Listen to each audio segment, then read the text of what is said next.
Mi nombre es Hugo Cruz, soy egresado de la carrera de Diseño Industrial de esta universidad y el equipo del PROMDIA, del Programa Multidisciplinario Diseño y Artesanías, me invita por segundo año consecutivo a compartir esta pequeña charla.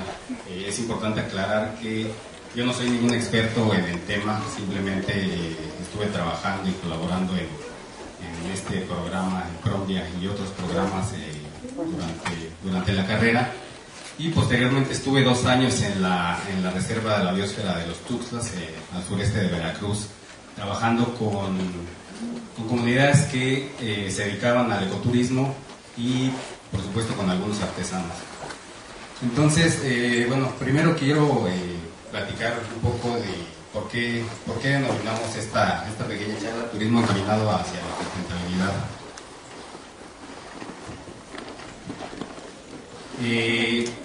Para poder definirlo, lo vamos a dividir en términos. Primero hablemos un poquito de sustentabilidad. ¿Han escuchado hablar del término desarrollo sustentable? Sí.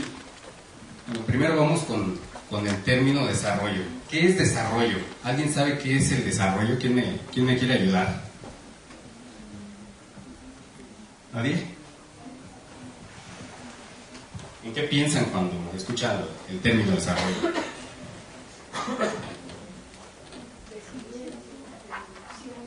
Crecimiento, desarrollo, evolución. Crecimiento, evolución, por allá también levantaron la mano. ¿Qué más? En un proceso que te lleva a lograr un objetivo. Dice, en un proceso que te lleva a lograr un objetivo. Sí, justamente cuando hablamos de desarrollo hablamos de crecimiento, de objetivos, pero comúnmente cuando utilizamos el término desarrollo siempre hablamos de desarrollo económico, ¿cierto o falso? Cierto, no hablamos de, como bien lo mencionaron, de crecimiento, de desenvolvimiento, de progreso, pero cuando las autoridades hablan de crecimiento justamente utilizan cifras y datos y hablan de cosas tangibles, cosas físicas. Pocas veces se habla de desarrollo humano, de desarrollo social, o se habla en esos términos, pero con datos, con estadísticas.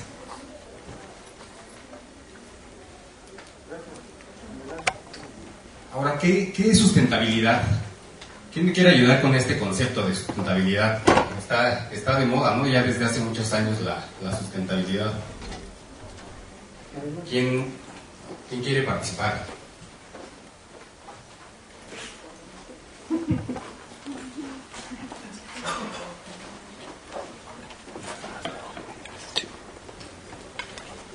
Dime, ¿cuál es tu nombre, perdón? Karen. Karen. Pues, por lo que nada, sí. Así, escuchamos. Un desarrollo sustentable se tiene que basar en 3 pilares, ¿no? Que es el económico, el social y el ecológico. Tiene que afectar positivamente en estos 3 pilares. De acuerdo, en estos 3 ámbitos. Exactamente, pero justamente hablamos de desarrollo y de acuerdo a este término que ya nos dice Karen, ¿verdad? Uh-huh. Que se centra en 3 pilares. Vamos a describir este concepto que tenemos aquí, que dice, es la forma de la vida en la que las sociedades aprovechan los recursos para poder subsistir sin demeritar la posibilidad de otras generaciones de aprovechar los recursos. En ese sentido me parece que hay como una contradicción cuando se habla de desarrollo sustentable, porque justamente jamás se habla de desarrollo hasta dónde, ¿no? Siempre tenemos que crecer y la economía tiene que crecer, tiene que haber más carreteras, más escuelas, pero ¿hasta dónde? ¿No? Por ejemplo, hace más de 50 años se dijo que esta ciudad había llegado a su límite de crecimiento. Gracias.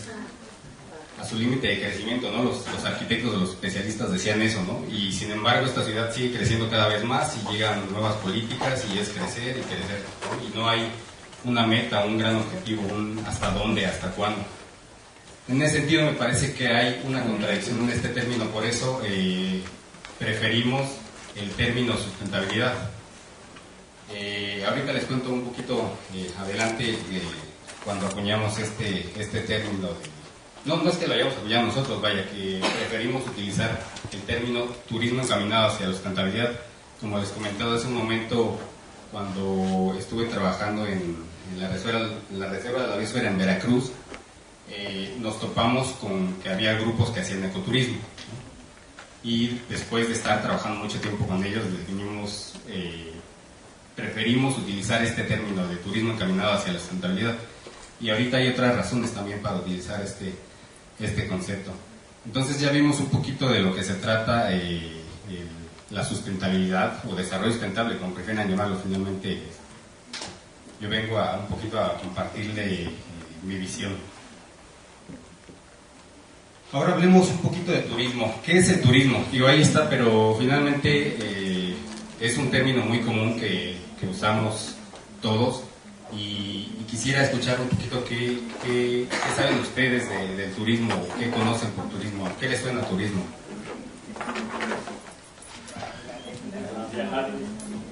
¿Cuál es su nombre, perdón? Iván, a viajar. Sí, justamente encontré una definición en un diccionario que mencionaba que es la actividad o el hecho de viajar por placer. Sin embargo, hay otros tipos de viaje que se hacen no necesariamente por placer, pero no dejan de ser turismo. Y en un momentito más que revisemos los tipos de turismo que existen, se van a dar cuenta por qué. Entonces sí, básicamente es el hecho de viajar, ya sea por placer o por otros motivos. Ahora vamos a revisar justamente los tipos de turismo, una clasificación que encontré por ahí y que por supuesto que también agregué otras y modifiqué. Y bueno, el primer turismo que aparece es el que todos conocemos, ¿no? El turismo costero de playa. De hecho, ahorita vamos a revisar algunos datos, algunas cifras, y es el turismo más importante, es la actividad turística más importante en nuestro país. El turismo náutico y deportivo, bueno, no está de más, ¿no? Algunos no es necesario explicarlos. El turismo de negocios, justamente es un turismo que no se da por placer. Muchas empresas anualmente hacen convenciones y se llevan a su gente, por lo general gente de ventas, a otros lados a dar conferencias, si son jornadas de integración, etcétera, para elevar la productividad de sus empleados, etcétera. Entonces, es un turismo que no es por placer, vaya, ¿no? Pero siempre hay actividades siempre hay momentos de recreación y actividades que son tal cual turismo. El turismo religioso, este es un turismo muy importante porque el turista de tipo religioso es un turista muy leal, es decir, cada año regresa a los mismos lugares. No es como el turismo de placer, quizás ustedes vayan un año a una playa y al otro año vayan a otra y así se la pasen viajando por las playas del mundo, ¿ve? Sin embargo, el turismo religioso es un turismo en los que los turistas recurren al mismo lugar cada año, básicamente en peregrinaciones.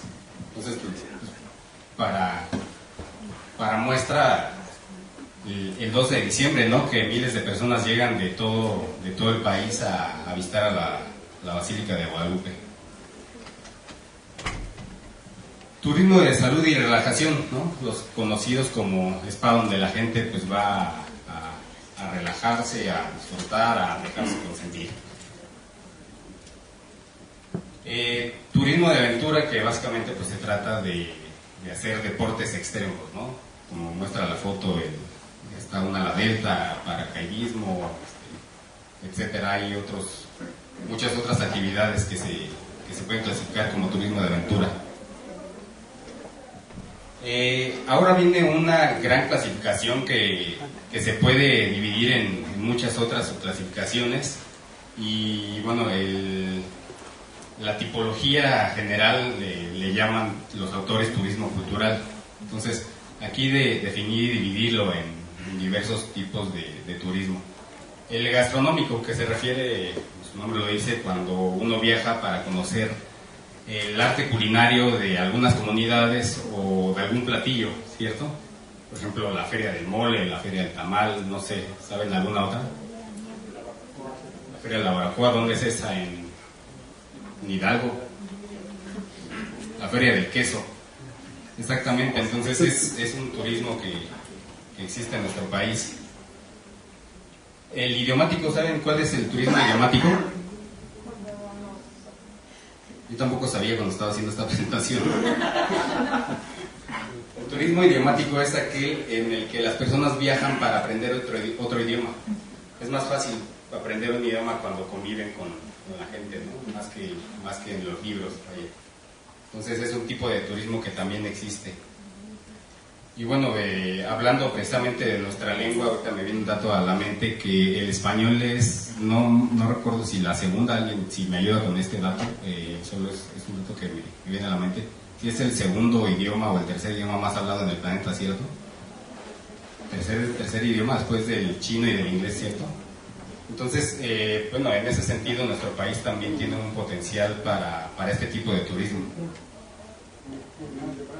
El turismo arqueológico, y aquí hay un dato importante, el INAH ha registrado más de 20.000 zonas arqueológicas en todo el país, las cuales cuentan con infraestructura y servicios para hacer este tipo de actividad, ¿no? Entonces imagínense 20.000 lugares que están adecuados para que la gente, ya sean los nacionales o los extranjeros, conozcan las culturas prehispánicas. Otro tipo de turismo cultural es el colonial e histórico, que se refiere básicamente a conocer la historia de un sitio a partir de su arquitectura, ¿no? Y tiene que ver justamente también con la arqueología. Finalmente hay un parteaguas ahí, pero si lo piensan, en esencia es el mismo, ¿no? Es conocer la cultura de un país a través de su arquitectura.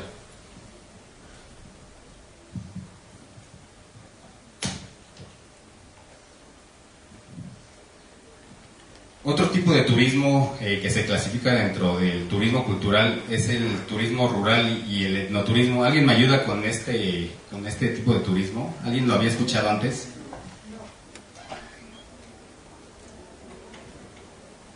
Bueno, como bien lo dice ahí abajo, si ya lo notaron, es el turismo que está orientado a conocer las tradiciones y costumbres de la gente, ¿no? Es también parte de la historia, no solo la arquitectura, sino también las tradiciones de la gente. Y precisamente en todo el interior de la República hay un enorme potencial cultural por explotar en el buen sentido. Entonces, en ese mismo sentido también se pueden desarrollar actividades alrededor de esta cultura. En este caso vemos la foto que hay un grupo de mujeres artesanas. Entonces, imaginen que se pueden desarrollar experiencias en las que la gente ya no solo va a comprar las artesanías, sino pueden armar un taller en la que las personas armen su propia artesanía, ¿no? Que aprendan un poquito de la labor de las artesanas o los artesanos y desarrollen su propia artesanía. Entonces, como lo hemos estado viendo, hay una infinidad de actividades que se pueden desarrollar dentro del turismo. Por eso también, si hablábamos de ecoturismo, estábamos dejando fuera una serie de turismos que finalmente ustedes pueden encontrar en las localidades y se puede desarrollar.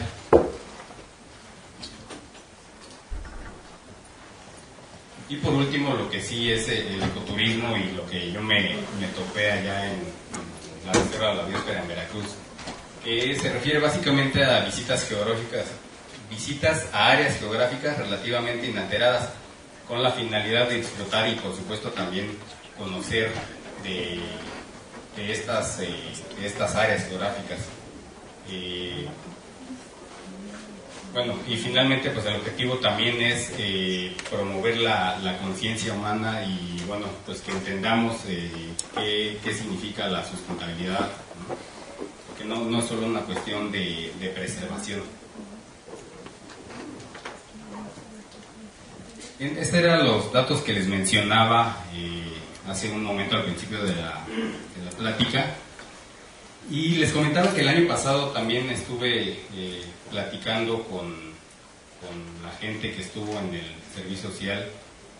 Y el año pasado éramos el 10º lugar en turismo a nivel mundial, en términos de los turistas mundiales que capta México. Apenas 3 semanas después de impartir la charla, escuché en las noticias que caímos al 11º lugar. Y preparando nuevamente esta presentación, me topé con una nota en el periódico que decía que ya estamos en el 13º lugar. Y el presidente dice que cada vez la gente voltea más a ver México, ¿no? Entonces, lo que quiero rescatar es de las cifras, no es... nos podemos aquí estar horas hablando de cifras, ¿no? Pero lo importante no es la fotografía que significa una cifra, sino justamente ver la evolución de esas cifras. Y en este sentido, pues pueden revisar los datos y pueden checar esto que les estoy comentando, ¿no? Mientras el presidente dice que los turistas a nivel internacional voltean cada vez a México, pues las cifras o los datos dicen otra cosa.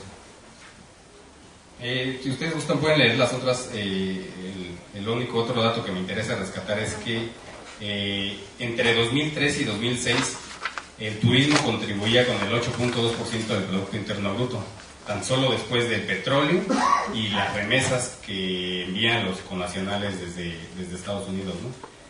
Y estas remesas apenas rebasaron al turismo en 2007. Entonces, eso significa que cada vez se desaprovecha o se desperdicia menos el potencial que el turismo tiene en México. Y bueno, seguramente ustedes habrán tenido la oportunidad de conocer muchos lugares y se habrán dado cuenta de ese potencial, más allá de las cifras.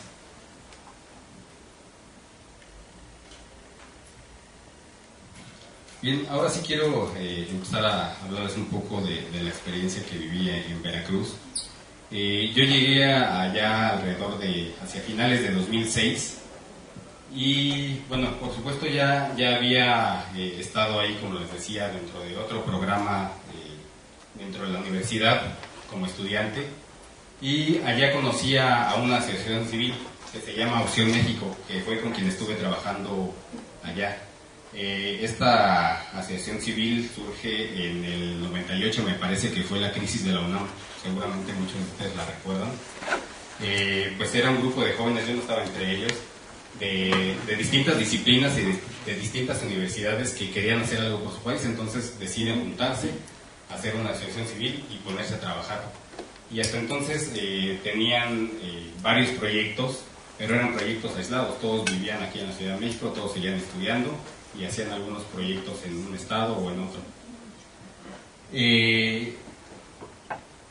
Yo conocí a un grupo de gente en otro programa y también, bueno, es gente muy interesante a quien les aprendí mucho, gente de otras disciplinas.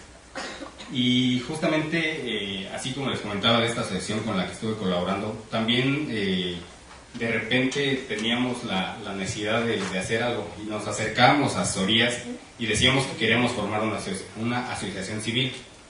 Entonces nos decían que eso era para viejitos, ¿no? Que eso lo dejáramos para el retiro. Lo que pasa es que muchos años atrás hubo muchos abusos de esta figura de asociación civil, y entonces había muchos fraudes y se aprovechaban de esta figura para atraer muchos recursos, ¿no? Pero los únicos que se beneficiaban eran ellos mismos. Entonces se cambiaron las leyes respecto a esta figura de AC y uno dentro de la estructura de la asociación civil no puede percibir un sueldo. Por eso nos decían que eso era para viejitos, ¿no? Que eso lo dejáramos para las personas adultas que ya no tenían actividades y que podían dedicar tiempo a las actividades que implica la asociación civil.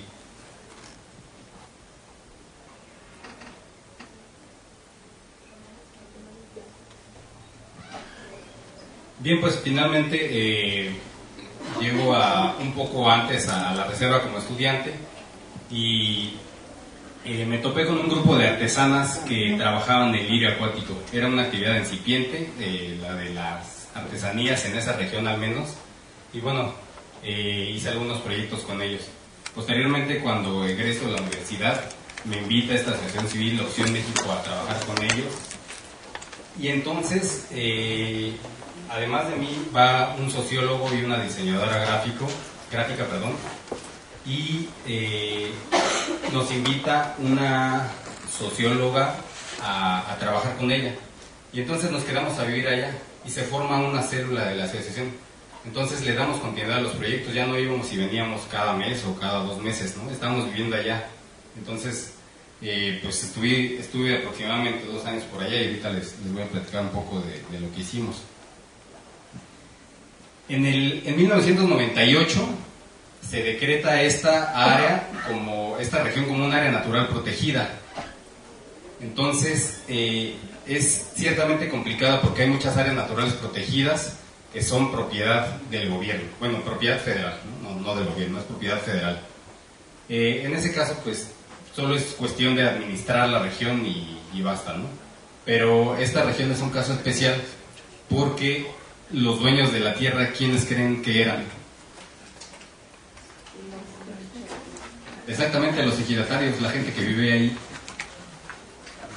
¿Y qué significa decretar una reserva? Pues que hay una serie de actividades que ya no se pueden realizar ahí, y entonces viene una reconversión productiva. Y en ese año llega la UAM, la UNAM y un sinfín de ONGs a trabajar en la región, porque de lo que se trata no es de prohibir, no se tiene una visión punitiva de no puedes hacer esto o aquello. Finalmente la gente que vive ahí necesita subsistir, y justamente de lo que se trata es de generar alternativas para que la gente pueda mantener a sus familias.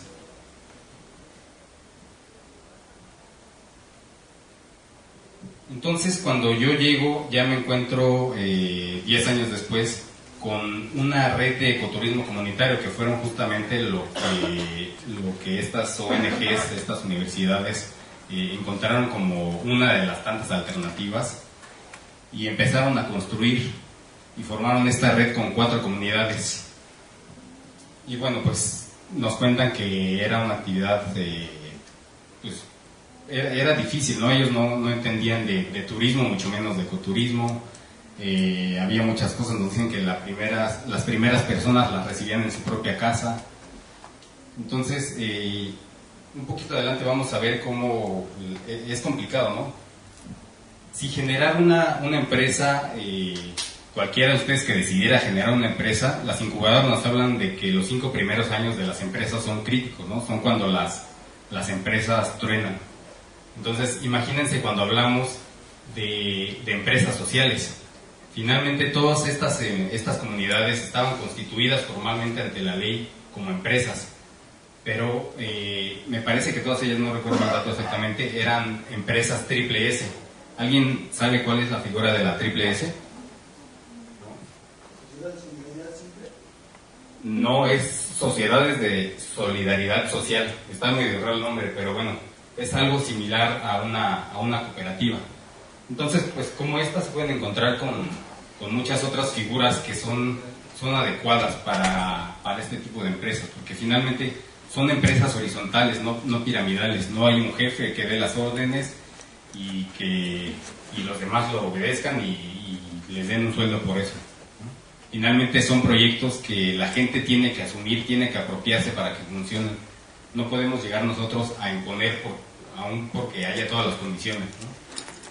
Justamente el año pasado una chica me preguntaba, nosotros estamos convencidos de que esta es la mejor opción para la gente, pero la gente a veces no entiende, y me preguntaba, ¿cómo le hacemos? Y yo le respondía que justamente tenían que apoyarse en sus compañeros que tenían otras disciplinas, porque cada uno de ustedes es experto en su especialidad, pero estos proyectos son bastante complejos, ¿no? Y implican muchos factores y bueno, finalmente están trabajando con la gente. En ese sentido, pues no pueden llegar a imponer los proyectos, ¿no? Aun cuando ustedes estén convencidos y lo sepan y tengan todos los argumentos para definirlos como lo más adecuado y lo que va a tener éxito. Si la gente no se apropia de esos proyectos, no van a funcionar.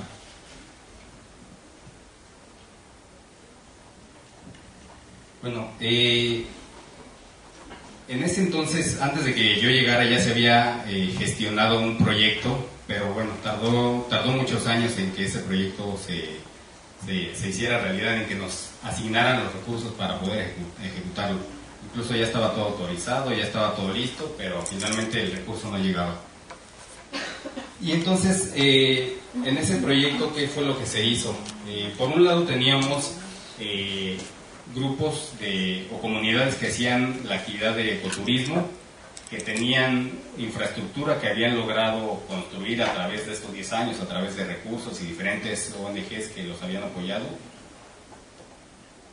Y por otro lado teníamos a una actividad artesanal incipiente en la zona.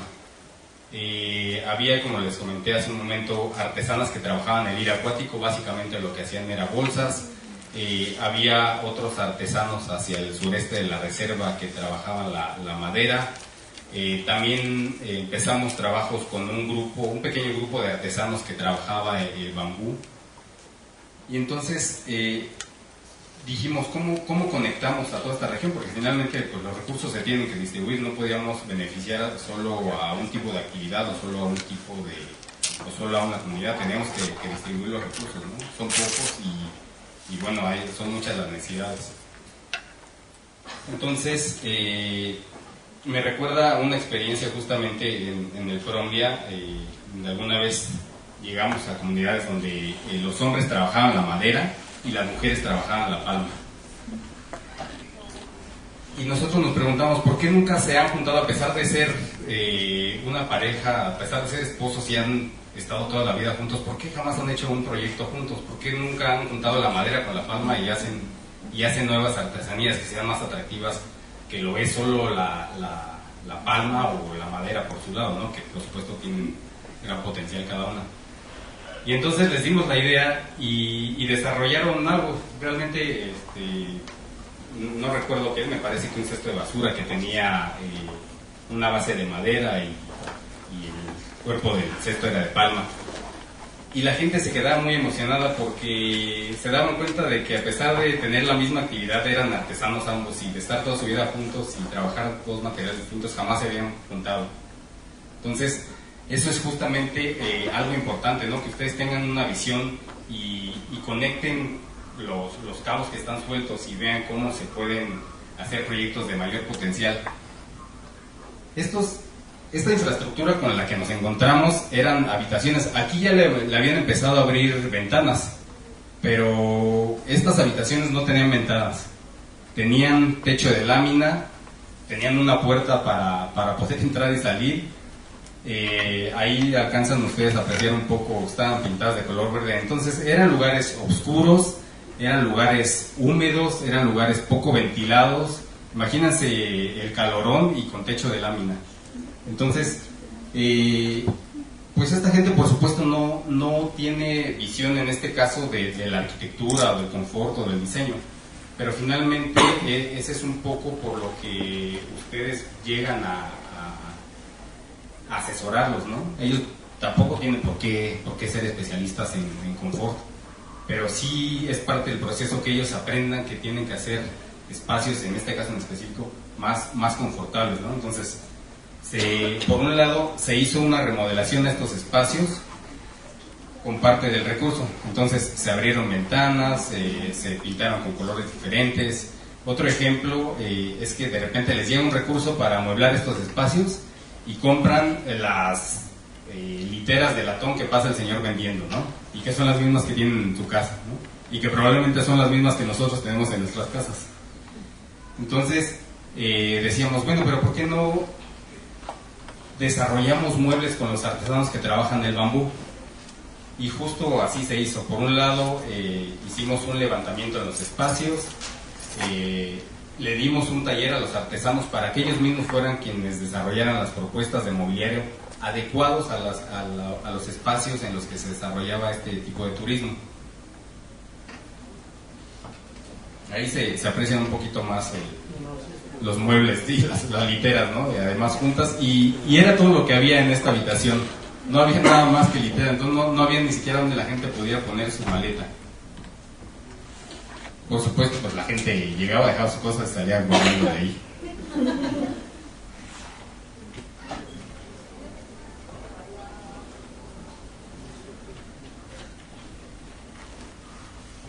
Aquí ya se empiezan a ver un poco los cambios, ¿no?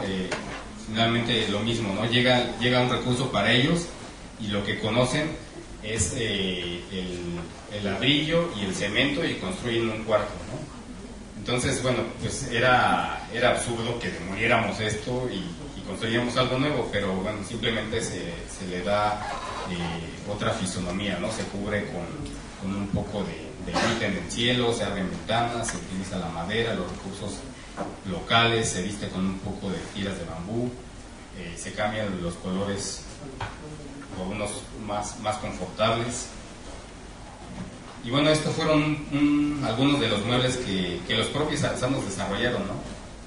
Como les comentaba, no llegamos desde la perspectiva del diseño, porque como les comentaba, soy diseñador, no llegamos a imponer los diseños. Compartimos los conocimientos que tenemos como diseñadores y cada uno en su especialidad tiene. Y en el caso del diseño, los artesanos se dan cuenta del potencial que tienen, ¿no? Por eso les comentaba de esta anécdota de la pareja que hizo finalmente una artesanía donde combinaba dos materiales. Imagínense todo lo que hicieron después. Yo nunca regresé a esa comunidad en especial, pero imagínense ustedes. Este es un buró finalmente ya platicando con la misma gente que administraba los espacios, que era dueña de las empresas sociales. Platicábamos con ellos, si nos tocaba alguna visita, pues también platicábamos con ellos para detectar qué necesidades veían ellos dentro de estos espacios, qué cosas hacían falta. Entonces diseñaban, por supuesto, algunas camas, algunos burós, algunas luminarias, algunos asientos. Y miren, finalmente no hay gran transformación, pero qué diferente se ven estos muebles hechos de bambú a las camas de latón, ¿no? Y ya no se aprecian espacios mucho más iluminados. No tomé una foto de estos espacios oscuros porque no hubiera salido negra, pero finalmente se ve un poco de luz, ya hay una ventana, ya entra ventilación, cubrimos un poco el cielo con viento, ya lo veían en la foto, y eso pues genera una barrera con respecto a la lámina, y hay un poquito más con la ventilación y esa barrera, pues se crea una temperatura más confortable.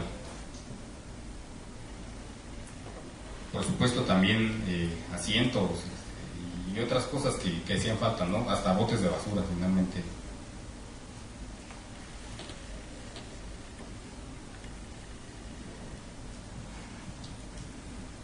Sanitarios. Así como las artesanías y el turismo son dos actividades que están íntimamente ligados, con el ecoturismo también nos tuvimos que enfrentar a las ecotecnologías. ¿Y qué rescato de las ecotecnologías? Bueno, primero un poco vamos a platicar qué son las ecotecnologías. ¿Alguien sabe qué son las ecotecnologías? ¿Alguien ha escuchado algo? Como infraestructura, pero de alguna forma, ¿no? Es algo muy local, cosas locales, ¿no? Sí, exactamente, es tecnología, como su nombre lo dice, que en muchas ocasiones no necesariamente utiliza recursos locales, pero que la idea es que no contamine, ¿no? Se utilizan ecotecnología, por ejemplo, en los sanitarios, para todos los desechos orgánicos, para las heces fecales, para la orina que desechamos. Se utilizan filtros de aguas grises para el agua que sale de las regaderas. La naturaleza es tan sabia que todos los recursos que nos brinda se los podemos devolver de la misma manera, ¿no? Para que sigan siendo usados por las futuras generaciones, como decía, como platicábamos al principio de la sustentabilidad, ¿no? Por ejemplo, hablando del agua, algunas personas hoy todavía dicen que es un absurdo, que el agua no se va a acabar, y es cierto, ¿no? El agua no se va a acabar, lo que pasa es que la estamos contaminando. Y pues todos saben que hoy en día todavía es muy costoso desalinizar el agua de mar para consumo humano. Entonces el agua que es relativamente poca potable en el planeta, pues la estamos ensuciando.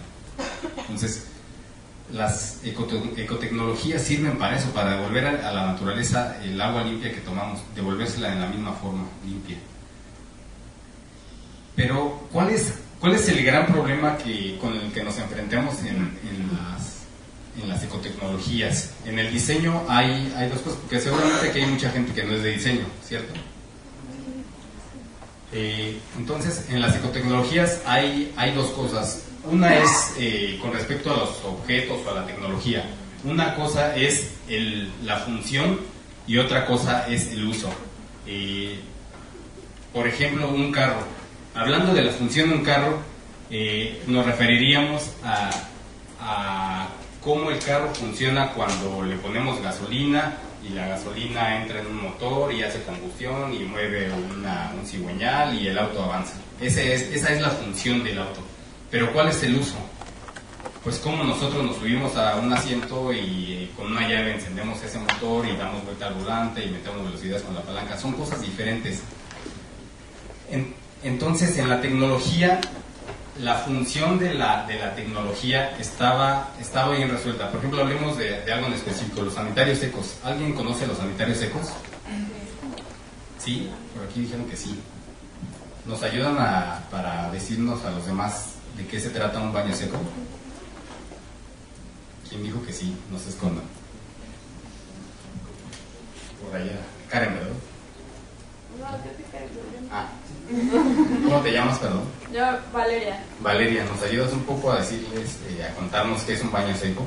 Bueno, un baño seco, en su forma más sencilla, está hecho de tal forma que los desechos sólidos caigan en un depósito que después es cubierto con cal o acerrín o algún material orgánico para que no genere mosquitos, y se van acumulando por cierto tiempo. De manera controlada se va haciendo una descomposición, idealmente, para que eso pues ya no tenga vertido de agua que se va al drenaje y se pueda usar, o no usar, pero se pueda sacar posteriormente y pues sea como una composta, ¿no? O sea, si está bien controlado. Y también los que ya están mejor hechos también tienen una separación de la pipí, sí. Y con eso se puede hacer como otro proceso de biodigestión. De acuerdo, gracias. Sí, exactamente. Lo que nos describe es básicamente lo que se trata. Este es un sanitario seco. Se compone de una taza que tiene una división para separar la orina de las heces fecales. La orina, si un cuerpo humano está sano, la orina se puede regar en el jardín. Incluso existe abono que se hace con la orina, simplemente se diluye con un poco de agua y se utiliza para regar, ¿no? Nuestros orines no tienen organismos patógenos, tiene al contrario nutrientes que las plantas pueden aprovechar. Entonces por eso se separa la orina y bueno, a través de un conducto se entierra para que finalmente el líquido se filtre y regrese a los mantos acuáticos y los nutrientes los aprovechen las plantas. Y por otro lado, caen las heces fecales, caen a un compartimento que está en la parte baja, que tiene aproximadamente 1 metro cúbico, y justamente se separa porque lo importante es quitarle la humedad a la materia fecal. Como decía la compañera, se le puede agregar acerrín, hojarasca, ceniza, etcétera. Hay como muchas fórmulas, muchas recetas, que lo que genera justamente es extraerle la humedad a la materia fecal. Y cuando va cayendo toda la materia fecal y se va acumulando, se eleva la temperatura arriba de 60 grados centígrados, con lo cual se mueren, si funciona correctamente, los organismos patógenos, y aproximadamente después de 6 meses se llena. Lo ideal es que tenga 2 compartimentos para irlos alternando. Cuando se llena un compartimento, se cierra, como este que está aquí, y el excusado se pasa al otro compartimento. Este compartimento que ya está lleno se deja reposar alrededor de 6 meses, y finalmente lo que sale de ahí es tierra. Es tierra que incluso tiene nutrientes y se puede utilizar como abono, ¿no? Por ley seguramente no se puede hacer, pero pero sí podría utilizarse como abono. Pero lamentablemente cuando llegamos nos encontramos con una infinidad de baños secos en todas las comunidades que hacían ecoturismo y todos olían mal. ¿Cuál era el problema en estos sanitarios secos? ¿Ustedes tienen idea? ¿Se acuerdan que hablamos de uso y función? La función estaba perfectamente definida y está perfectamente probada y si lo usamos bien, funcionan bien. El problema está justamente en el uso, ¿no? Que al igual que los espacios donde la gente duerme, los dormitorios, los sanitarios secos son lugares poco ventilados, oscuros. Entonces imagínense que la gente llega, que no conoce los sanitarios secos, llega a estos excusados, se asoma y ve un hoyo donde no sabe qué le va a salir. Entonces ese es el problema con las ecotecnologías, en este caso el sanitario seco, y es donde radica en este caso la labor de los diseñadores de hacer espacios más confortables, que la gente quiera usar, más agradables, para que complementados con la función sean bien usados y bueno, pues resulte como debe resultar. Este es un filtro de aguas grises, es muy sencillo, se ponen diferentes sustratos, lo mismo pasa con el agua de la regadera, no tiene organismos patógenos, entonces simplemente es cuestión de filtrar el agua para que regrese a los mantos freáticos y no pasa nada. Otro ejemplo, ¿no? Hay otra ecotecnología que también es para el sanitario, que se llaman biodigestores. Incluso ya hay comerciales de Rotoplas, me parece que este es el caso, pero finalmente no solo la gente que los usa, sino la propia gente que los administra no les da el mantenimiento adecuado y pasa esto, ¿no? Que no funcionan bien, que se inundan, que huelen mal. Entonces es como parte importante del diagnóstico que la gente, como les comentaba, se apropie de los proyectos para que funcionen bien.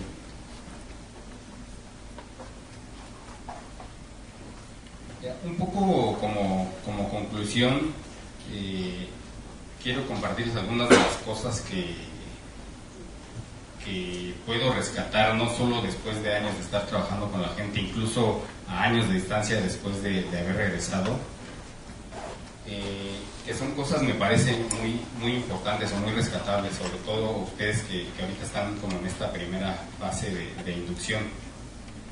Como ya les comentaba, es importante apoyarse de los compañeros de otras áreas, de otras divisiones, de otras carreras. Siempre hay algo que les puedan aportar. Vayan con la mente abierta, vayan receptivos, con los ojos y los oídos bien abiertos, y es muy importante, seguramente ya lo escucharon, sobre todo de los teólogos, es justamente algo que yo aprendí de ellos, que es importante no prometer a la gente nada. ¿Por qué? Porque son procesos de largo plazo, hay que gestionar recursos, hay muchos factores, no están en las manos de una sola persona, un solo individuo, concretar algo. Entonces, en ese sentido es importante que vayan abiertos y, por supuesto, que descubran el potencial que puede tener cada región, hablando de turismo y de todos los tipos de turismo que pudieron ver, y incluso pueden invitar nuevos tipos de turismo, pero es importante justamente que no prometan nada, ¿no? Porque las ONGs van y vienen, las personas van y vienen, y las personas siguen ahí, ¿no? Y siguen teniendo necesidades, y me tocó ver personas que ya tenían 10 años con un proyecto, y cada que llegaba alguien les decía que ya se iba a realizar. Yo me fui y ese proyecto seguía sin realizarse. Entonces es como muy importante esto.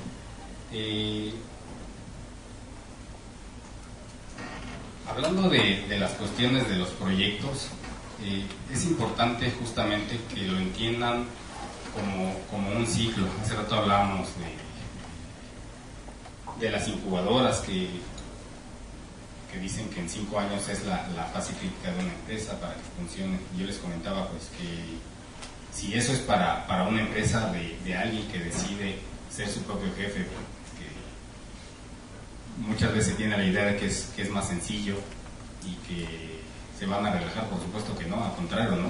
Sí es más redituable, pero significa más esfuerzo porque es su propia empresa, y si no son ellos los dueños de sus empresas los quienes la ponen a funcionar, pues se viene abajo. Entonces imagínense cuando hablamos de proyectos sociales, ¿no? de estructuras organizacionales horizontales donde todos tienen que asumir responsabilidades. Entonces es muy complicado. Justamente nosotros llegamos y nos dimos cuenta después de mucho tiempo que la gente se aprendía un discurso, ¿no? Hablaba de sustentabilidad, de ecología, hablaba de mantener las áreas verdes, pero de repente nos damos cuenta que era un discurso. Era un discurso porque aprendieron un modus vivendi, ¿no? O sea, por un lado estaban las ONGs bajando recursos, y por otro lado estaban la gente de las comunidades pues viviendo de esos recursos, ¿no? Y no está mal, pues finalmente si a ellos se los dan, como lo comentábamos hace rato, ellos tienen necesidades y tienen que subsistir como todos, y pues obviamente encontraron la forma. Entonces es importante que se planteen, por supuesto son ciclos, como les decía, de medianos y largos plazos, que quizá ustedes no vean, y al final quiero hacer una analogía con un cuento, pero eso lo dejo para el final.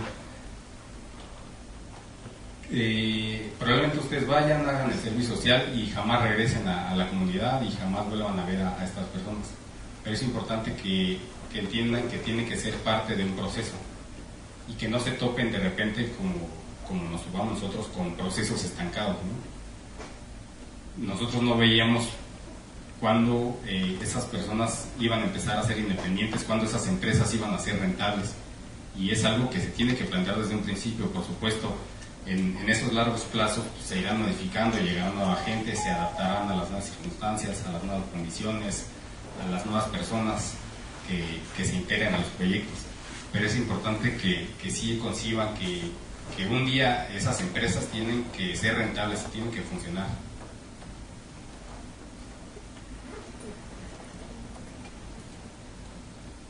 Bueno, el estudio de caso no soy experto en estos temas, simplemente como les decía quise sistematizar un poco de esta charla y compartir esas cosas que yo detecté que a nosotros nos fallaban. Y bueno, pues esta es una herramienta básica en los proyectos, y como les comentaba, pues tienen que tomar en cuenta la multiplicidad de factores que se involucran, y sobre todo pues que trabajan con personas que tienen familias, que tienen necesidades, y bueno, pues si hacen un buen estudio de caso y sobre todo si ese estudio arroja un buen diagnóstico,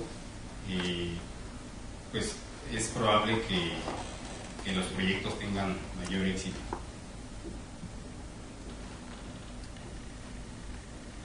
Como les comentaba, también la gestión de proyectos es importante. Simplemente el PRONDIA no se podría realizar si no hubiera detrás todo un trabajo de un equipo para gestionar recursos.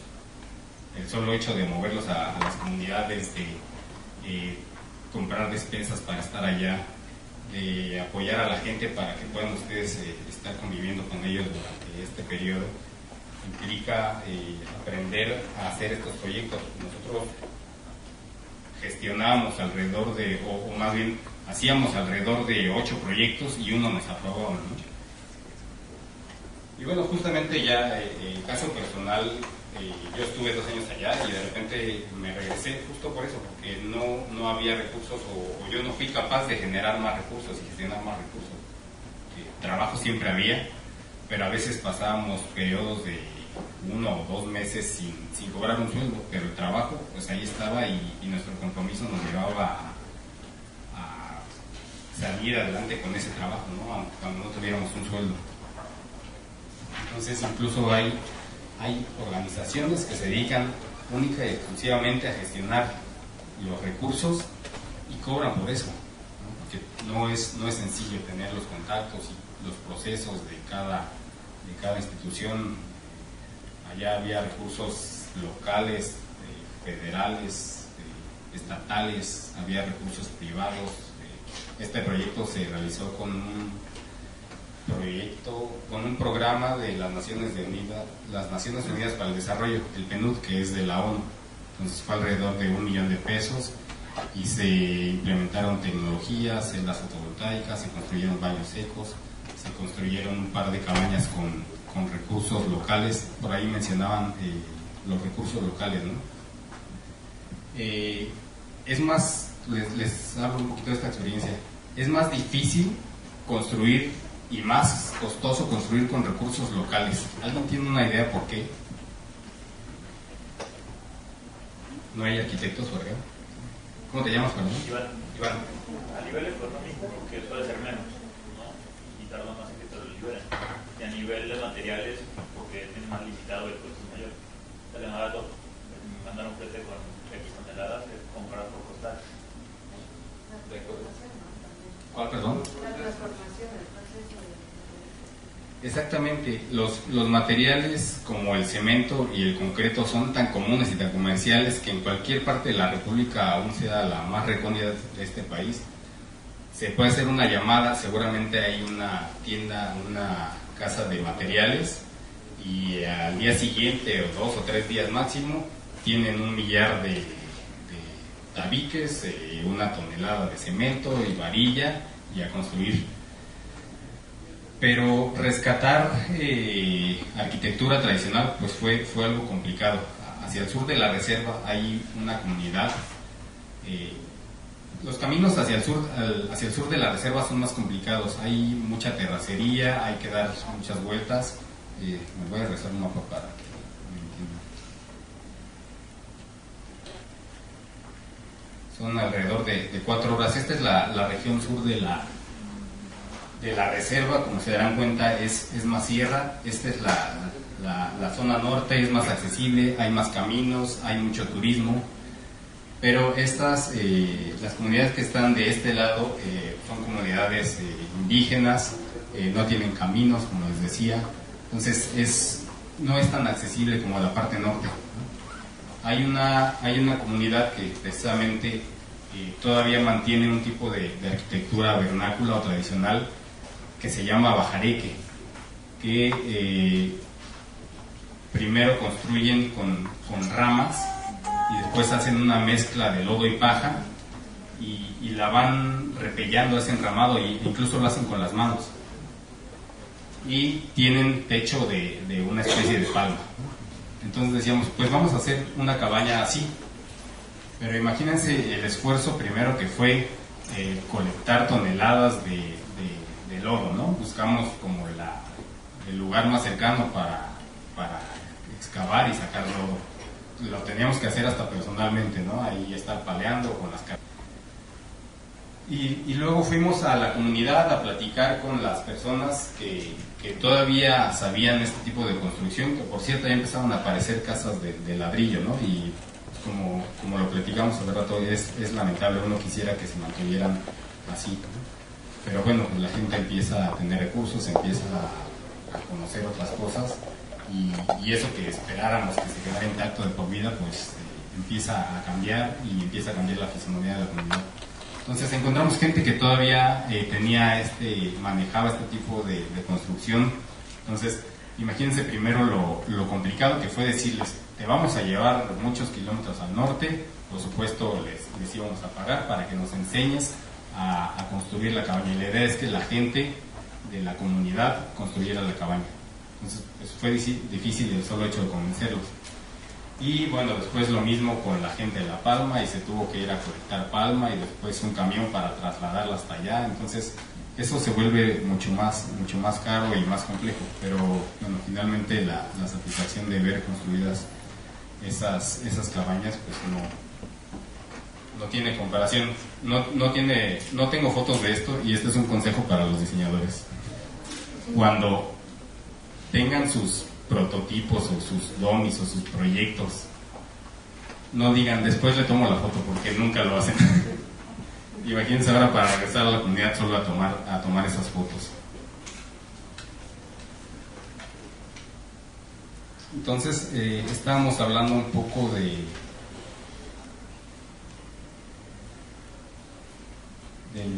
la gestión de proyectos. Por último, quiero concluir con este cuento que les prometía, que es un cuento de Franz Kafka acerca de la muralla china, y hago yo una analogía de este cuento y de la construcción de la muralla con los proyectos sociales. Dame un segundo.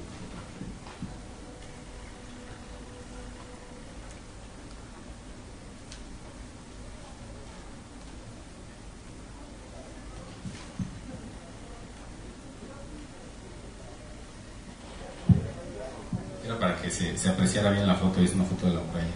Este cuento de Franz Kafka habla de cómo se decidió construir la muralla china. ¿Alguien ya lo ha leído?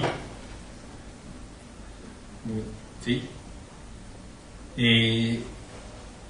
Se pensaría que la forma lógica de construir la muralla era empezar en un extremo y construirla hasta que se terminara. No sé cuántos kilómetros tiene la muralla, ¿alguien sabe? Pero no se hizo de esta manera, sino se juntaba un grupo de obreros, de capataces, de ingenieros y arquitectos. Los enviaban a un punto por donde iba a atravesar la muralla, dividían el grupo en dos, con 1 kilómetro de por medio, y empezaban en los dos extremos. Empezaban a construir y al final se encontraban en la parte central. Cuenta ahí en el libro que podía tardar hasta 5 años la construcción de este pequeño segmento de la muralla. ¿Alguien se imagina por qué decidieron quienes concibieron la muralla construirla de esta manera y no lineal como hubiera sido lo esperado?